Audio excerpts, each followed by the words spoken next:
Welcome, everyone. Come on in. If you're returning, welcome back. If it is your first time here, welcome in. I'm Daphne Brown, the broker owner of Beyond the Home Realty, and I'm so glad to have you here today. Whether you're actively planning to sell this season or just starting to research what it really takes to get top dollar for your home in any of the Houston suburbs, this webinar was built specifically for you. Every Wednesday at 7 p.m. for the entire 2026, we come to you with real estate information for buyers, for sellers, for investors, all of that and anything in between. We are here for it. So we're going to cover something today that most sellers don't find out until it's too late. The preparation you do before your home ever hits the MLS is worth more than almost anything else you can do in this process. It's not glamorous, but it is the difference between leaving money on the table and walking away with every dollar the market will give you. So we're going to get into it. Again, this is week 24. And so let us get started. Here's something that might surprise you. Honestly, it's the entire reason I built this webinar around preparation. The average seller who skips pre-market preparation walks away leaving between $10,000 and $40,000 on the table. Not because the market was bad, not because they had a bad agent, but because buyers made their emotional decision about the home in the first 8 seconds of walking through the door. 8 seconds. We spend so much time in real estate talking about pricing strategy and interest rates and offer negotiation. And those things do matter. Yes, don't get me wrong. But none of that matters if a buyer walks through your front door and doesn't feel it. Preparation is what creates that feeling. Here in Texas, regardless of what type of market we're in, buyer market, seller market, or balanced market, data is what we use. And data shows that well-prepared homes consistently outperform unprepared ones by 15 to 30%. That's not an opinion. That's what closed transaction data tells us. So when you're searching how to sell my house fast in Texas or how to get the most money for my home, preparation is the answer that comes up before every other step. Before we get into tactics, I want to address something that almost nobody covers when you Google how to sell my house. And that's the emotional reality of this process. Most of us don't just own a house. We live in it. We have raised our children in it. We put our hearts and our souls into it. And every upgrade that we made feels like it should count for something. That emotional attachment, as real and as valid as it is, can cost you money if you're not aware of how it's influencing your decision. Here's how it shows up. So, for example, a seller says, I put in a new pool, and that should add $40,000 to the price. I hear it all the time. But maybe buyers in that zip code, in that neighborhood, don't value pools the same way. Or a seller receives showing feedback that states that the kitchen feels dated. And instead of really hearing that market data, that feedback, they take it personally. The seller who walks away with top dollar is the one who made a mental shift early on in the transaction, that this is a business transaction. At the end of the day, we're selling a product, and the product is not your memories. It's the next buyer's future home. That shift changes everything once you're able to shift. I want you to go into this with both eyes wide open, okay? And I know this may sound cold and harsh, and that's not what I'm trying to do, but I have to give you the real. The real is the market doesn't know what you paid for that home. It doesn't care what you paid for that home. It doesn't know or care about what this home cost you emotionally. A skilled broker can help you capture every dollar that the market will actually bear once you're able to remove your feelings and understand that this is a transaction. But it starts with separating the heart from the strategy. Now, I'm going to walk you through the exact framework that I use with sellers here in the Houston suburbs. And we live in Brazoria County, so we really know that area really well, but I work all of the Houston suburbs. I call this the broker's 5-stage pre-market framework, and every stage has a specific purpose. Think of it like preparing a product for a market launch, because that's exactly what you're doing. You're taking your most valuable asset and getting it market ready so that it performs at its highest level from day one. The 5 stages are: stage 1, the detox, which is deep cleaning and ruthless decluttering. Stage 2 is the refresh, so strategic repairs and high ROI updates. So smart spending, not spending everything. Step 3 is the canvas, where you're going to neutralize and depersonalize everything so every buyer can see themselves in your property. Stage 4 is the stage: furniture flow, aesthetic purpose, and that model home experience. And then stage 5, the final stage, is the launch. So we talk about strategic timing, the importance of professional photography, and MLS positioning. We're going to go deep into each of these stages, with step 1 being the detox. And this is the foundation that everything else is built upon. No amount of staging or beautiful photography can save a home that feels cluttered or smells like last Tuesday's dinner. Ugh. Here's what I tell every single seller: buyers smell before they see. The moment someone crosses your threshold, their brain is already forming an impression, and smell is the fastest pathway to an emotional response.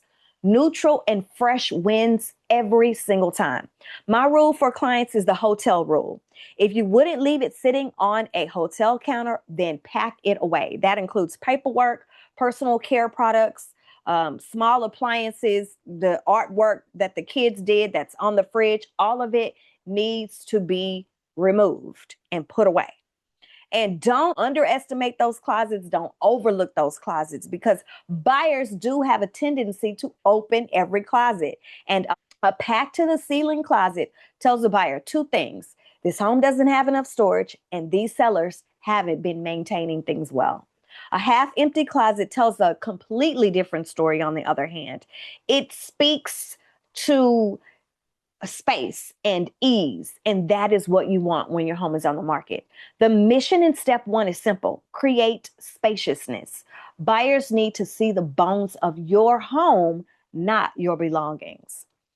Stage 2, well, first of all, before we get there, let me give you the room by room breakdown so that this is actionable. If you're watching this replay, pause here, take a screenshot, or write this down. Or you can just call me and I'll walk you through your home specifically.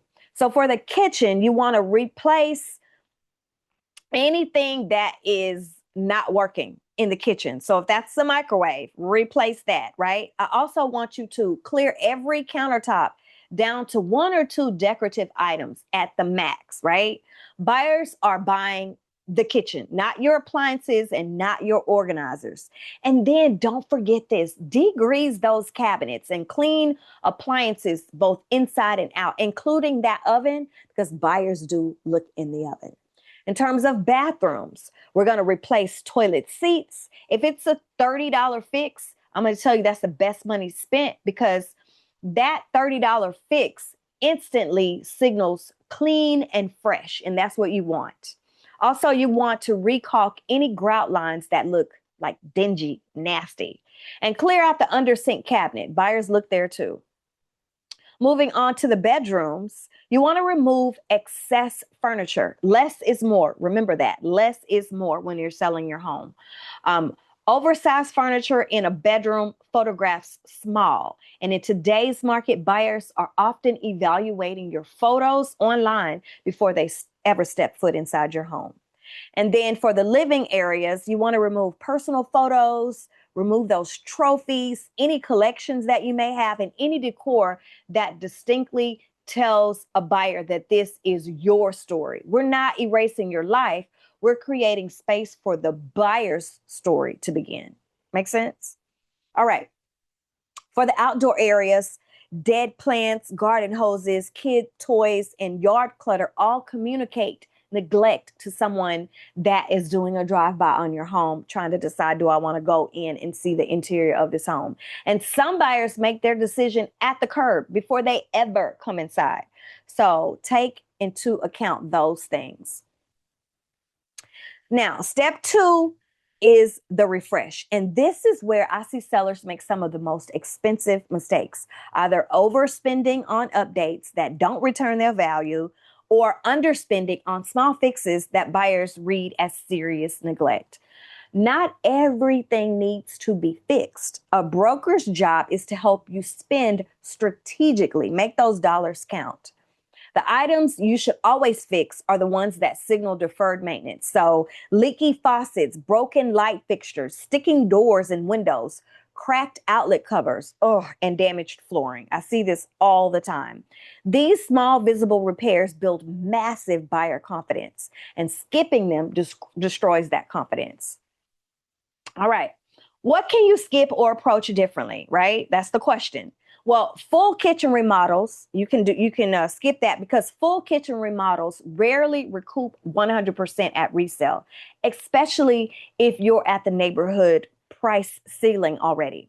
Roof or HVAC, don't replace those blindly. Get them inspected, get it documented, and price accordingly. So if you get it inspected and they say, hey, you need to replace your HVAC, and let's just say you don't have the money, you can now get someone out to give you some quotes on what it would take to replace those. And then now you can build that price, have that price considered when you're determining your price. But please don't replace blindly. Get it inspected, like I said, and go from there, because buyers will negotiate harder on a home that looks neglected than one with honest, documented disclosures. So if it's HVAC that doesn't work, let's say that on the seller's disclosure, and then let's give them the information that we've received from the roofer telling how much it'll be to replace the roof, or from the HVAC company that tells us how much it'll be to replace the HVAC, and we'll just pass that on if you're in a position where you can't get those fixed. But here's the bottom line. The buyer's inspector will find everything. So get ahead of it with a pre-listing inspection. Now, I know this is one that, is kind of, everybody has their own opinion of it. And depending on who you ask and what kind of transaction experience they have, we'll probably all have different answers. I always say, if you can get a pre-listing inspection, it costs about $450 to $700. But what it does is it eliminates the nightmare of surprise renegotiations. It's the best money you can spend before listing. And remember, in Texas, disclosure is not optional. We'll talk about that specifically in the Q&A towards the end. All right. Y'all doing all right? If you're going to invest in updates before listing, focus here, because these 3 categories consistently deliver the best return on investment for Texas sellers. So fresh interior paint is number 1. Always, always, always. It's the single highest ROI update that you can make to a home. Neutral tones make spaces feel larger, cleaner, and more move-in ready. We'll talk color specifically in the next stage. And then landscaping. Curb appeal is not optional. In our market area, buyers are doing drive-bys before they even schedule a showing. They're doing a drive-by. If your front yard is uninviting, some of them never make it through the front door. So mulch, trimmed hedges, and a pop of color near the entry can completely transform a first impression for just a few $100s. And then lighting, very, very important. Outdated fixtures are one of the most consistent buyer objections that I hear.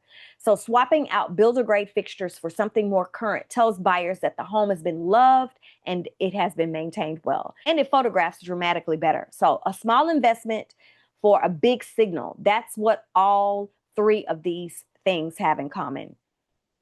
And we're moving on. Stage 3 is the canvas. And I want to handle this one with care because it can feel personal, and it is, so it should.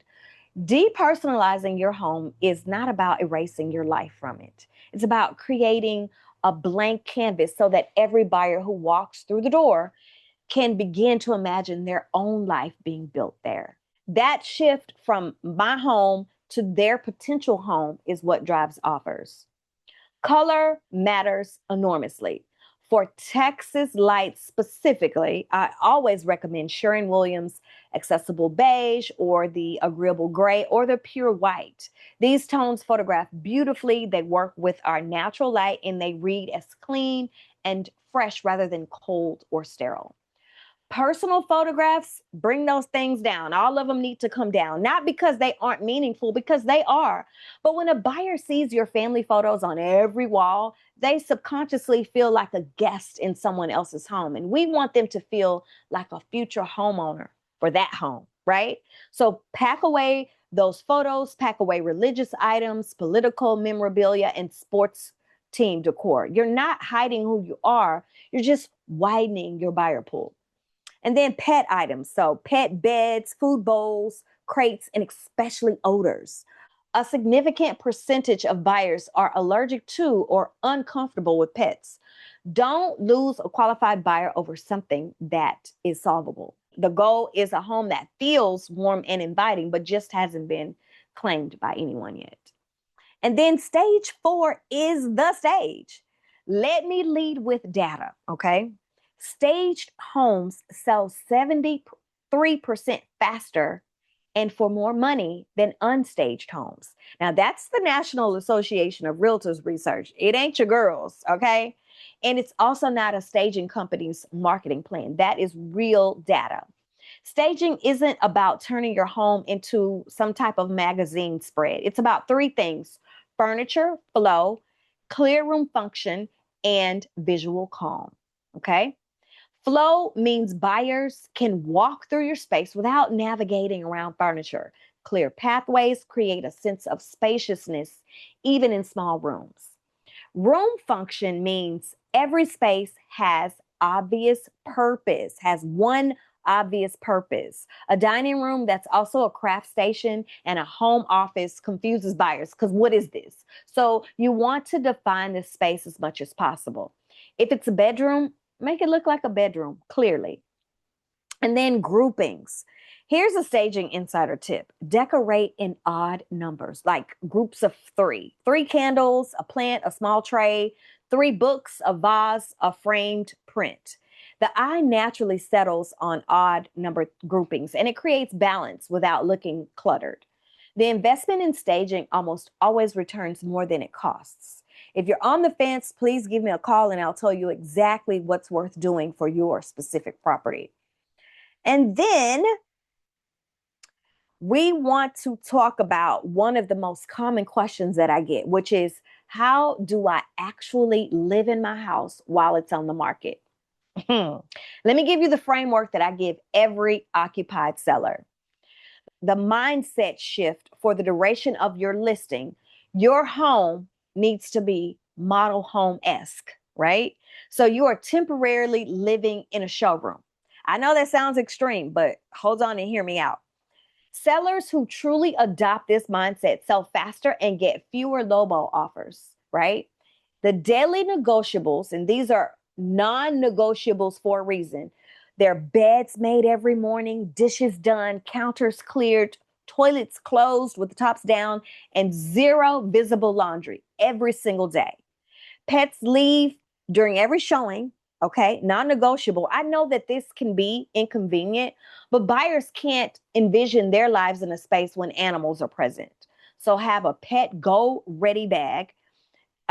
Decide if you're going to do a car ride, if they're going to be housed at a neighbor's house, if you're going to have a sitter, whatever the plan is, make it executable in 30 minutes or less. On that note, you must be able to vacate within 30 to 60 minutes of a showing request every single time, because every showing you miss is a buyer that you lose, and we don't want to lose buyers. Then you want to also lock away valuables, medications, anything private. So pow-pows, jewelry, all of those things, lock them away.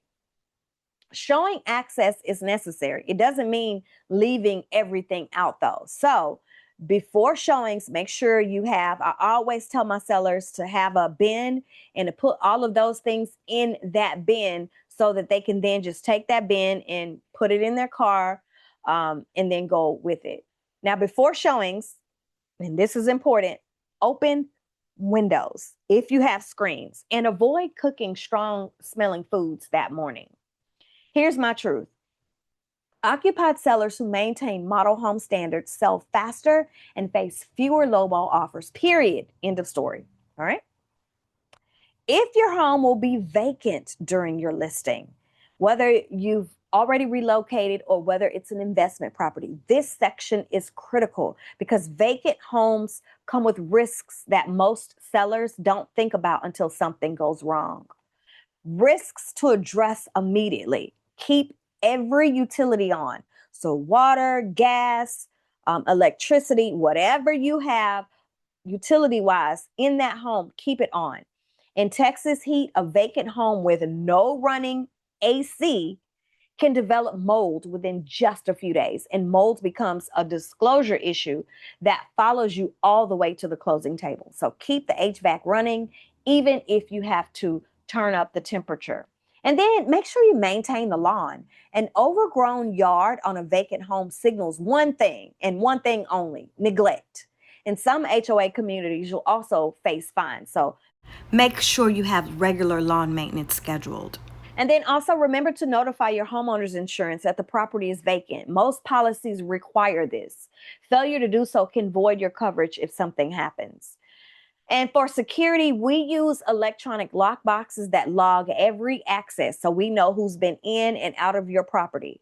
But I also tell my sellers to set up a neighbor check-in, someone who you can call immediately if something looks off on your cameras, and then have them, have access to be able to call you if they see something going on that seems off. Now, here's the opportunity. Vacant homes are actually easier to show and stage. Consider at minimum partial staging of the living room, primary, and the kitchen. Empty rooms photograph 30% smaller than they actually are. And some buyers struggle to gauge whether their furniture will even fit. Even a few key pieces transforms the buyer's experience completely. Virtual staging is also an option, and it works well for online listings. I do it often, but nothing replaces physical staging for in-person tours. All right. And stage 5 is the launch. And before we talk about timing and photography, I need to talk about what buyers are silently judging the moment they arrive at your property, because all of our prep in the previous stages is designed to eliminate these exact red flags. Red flag number 1, visible deferred maintenance. Peeling paint. We're talking about stains. We're talking about a gate that hangs wrong. We're talking about all these small things that whisper to a buyer, what else has been ignored? If they're ignoring the big things that I can see, what else is there? And when buyers ask that question, they either walk away or they start calculating deep discounts. Red flag number 2, DIY work gone wrong or just left unfinished. So a half-tiled backsplash or crooked cabinet doesn't read as savings to a buyer. It reads as risk. What else is back there that you can't see? Again, that question. And then red flag number 3, odor. I cannot overstate this enough. Smells is the fastest deal breaker in residential real estate. Pet odor, smoke, mildew, or even strong cooking smells can eliminate a qualified buyer in under 60 seconds. But the good news is all 3 of these are preventable. That's exactly what our 5-stage framework is designed to do. Let's talk about the mistakes I see sellers make, the ones that cost real money and don't have to happen when you have the right guidance from the start. Mistake number 1, leaving personal photos and highly personalized decor in your listing photos. And that's a no. Today's buyers are making decisions, believe it or not, based on your online presence before they ever step foot inside your home. If your family is prominently featured in every MLS photo, buyers can't visualize themselves in the space and they scroll right past you and onto another listing. Mistake number 2, skipping the pre-listing inspection. I said this multiple times because it's that important. Buyers will find things during their inspection. If those discoveries are a surprise to you, then you're negotiating under deadline pressure with everything on the line. But if you already know what's there, you can negotiate from knowledge, and that's a completely different conversation. And mistake number 3, and this is a big one, overpricing at launch. This is the single most expensive mistake a seller can make. And we're going to talk about this in depth right now. In today's market, your home is shown online before it's ever shown in person. Your photos are your first showing, and this is not the place to cut corners. So professional real estate photography is a baseline requirement for a well-marketed home. It's not a luxury, it's a requirement.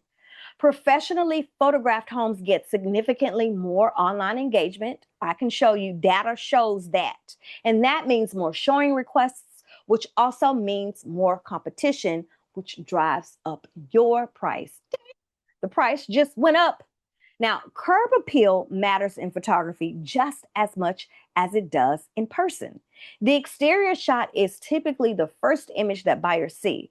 If it doesn't make them want to click through it, trust me, they won't. The relocation buyers and out-of-state investors are a real part of our Texas market. So for vacant homes especially, virtual tours are a powerful tool. At Beyond the Home Realty, professional photography is part of how we go to market because you only launch once, and first impressions in real estate do not get second chances. Let's talk about pricing, because if there's one question that drives more Google searches from home sellers than anything else, it's how do I know what to list my house for? And did I price my home too high? Here's the hard truth.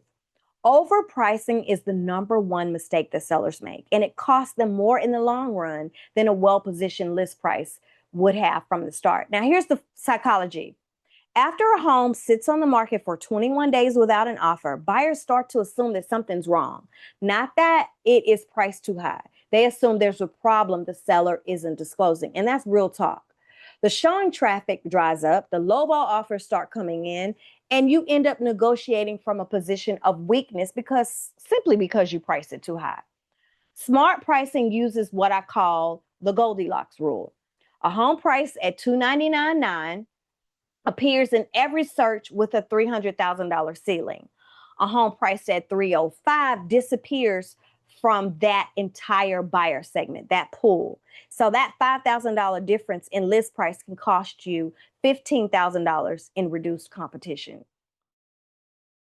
Zillow's Zestimate is not a pricing strategy. It's an algorithm that doesn't know the condition of your home. It doesn't account for local nuances, and it can be wildly inaccurate. A broker's comparative market analysis based on actual closed sales in your specific neighborhood is worth more than any algorithm. I say it all the time.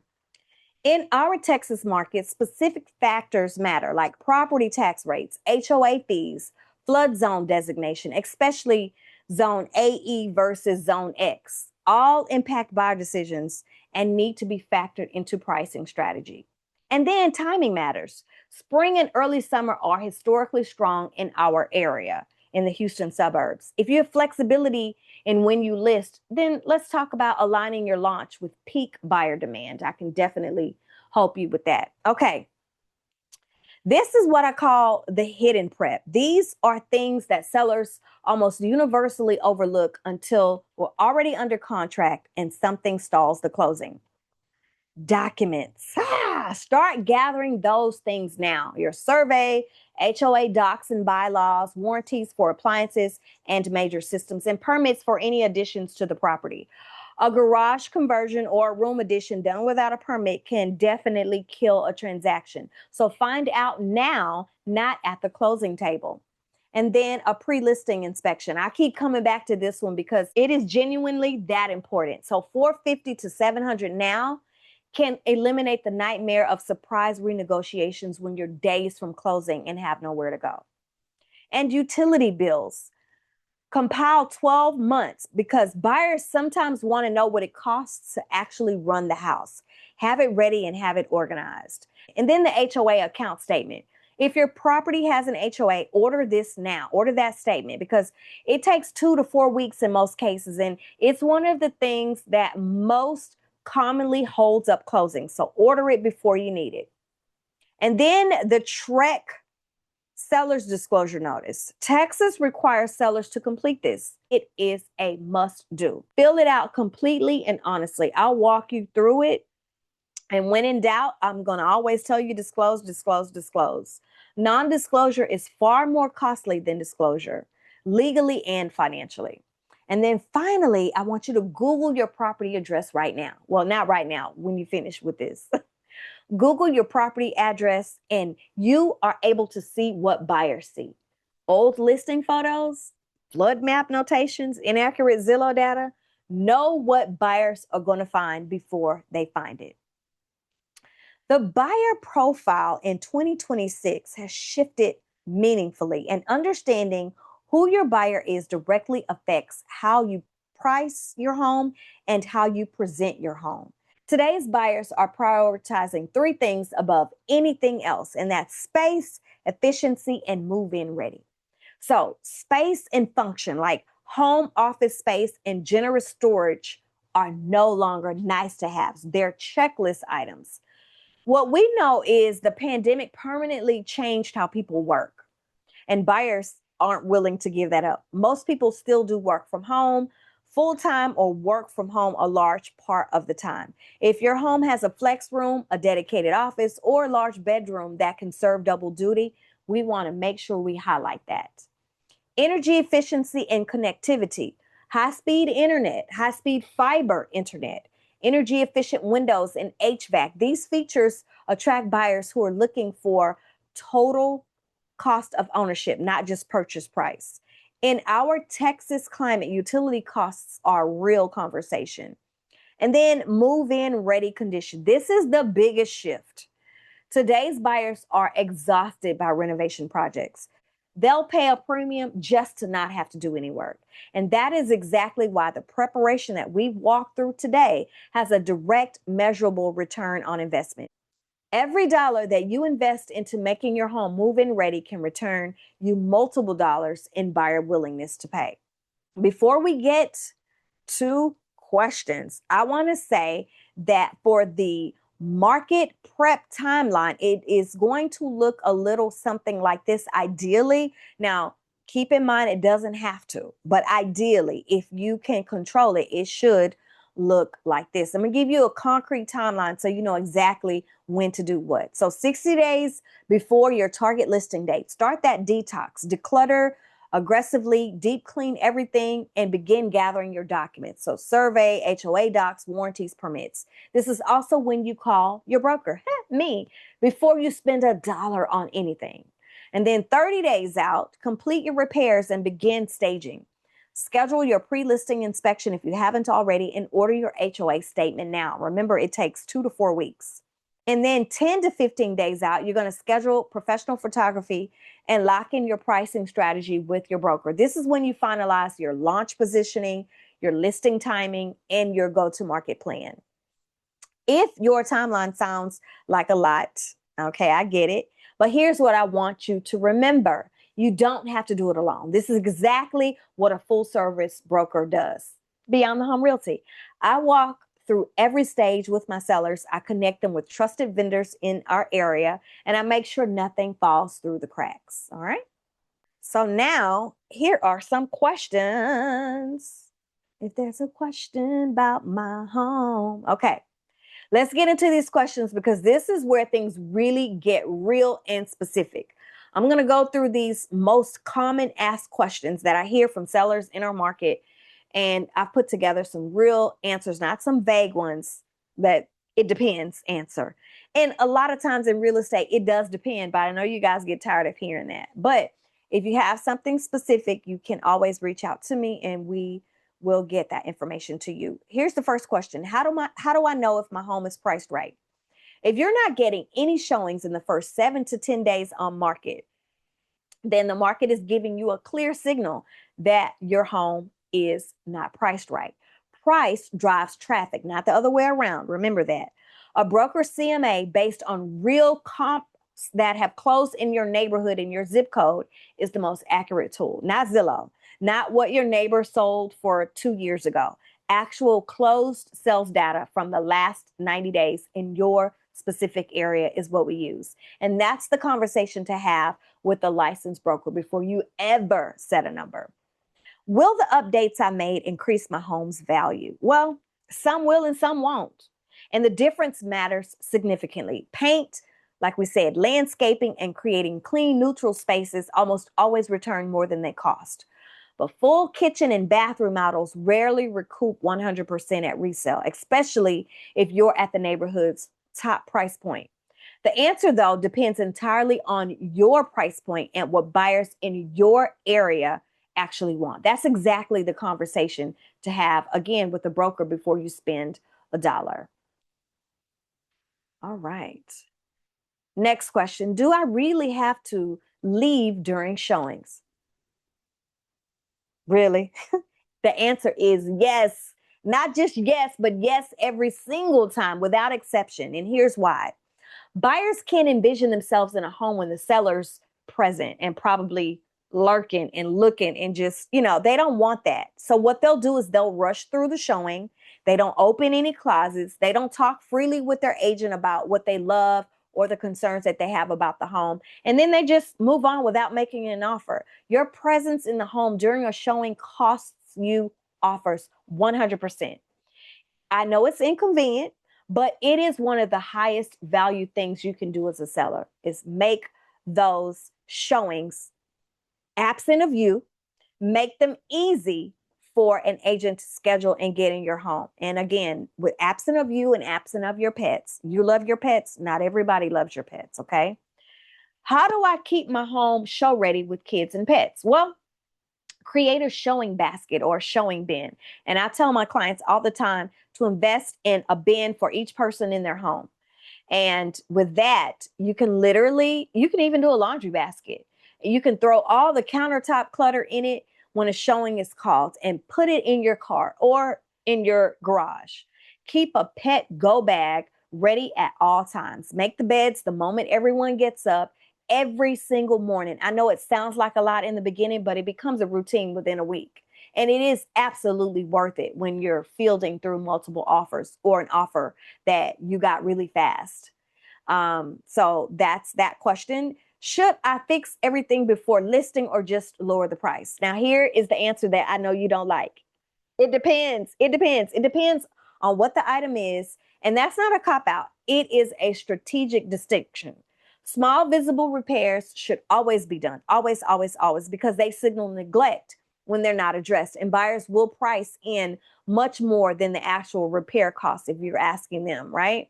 But for big ticket items like roofs or HVAC, get them inspected, get them documented, clearly documented, and then price accordingly. Here's the counterintuitive truth. Buyers negotiate harder on a home that looks neglected than they do on a home with honest, documented disclosures. Transparency is what builds buyer confidence.